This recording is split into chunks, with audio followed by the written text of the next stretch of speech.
Hello guys, ang galing lang ginawa niya dito guys. Oh, yung itlog biniak niya lang, tapos yung shell niya, lalagyan niya ng art guys. Ayan oh. Nag-carve lang siya. Ayan, nilagyan niya ng design. Ayan, gumamit siya ng electric drill or grinder.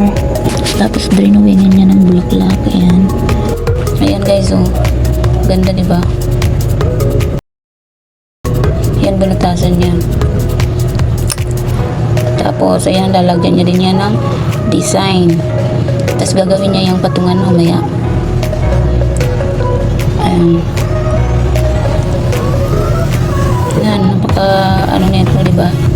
Napakagaling. Kailangan talaga maging creative. Oh, ayan. Oh, ayan, ganda, di ba? Ganda ng finished product. Ito naman guys, isda naman yung gagawin niya. Ayan. Isda yung kinakarve niya.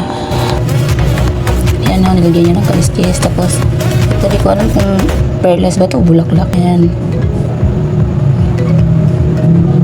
Ayan, ang galing mo. Pwede pala pang design ng itlog. O, di ba?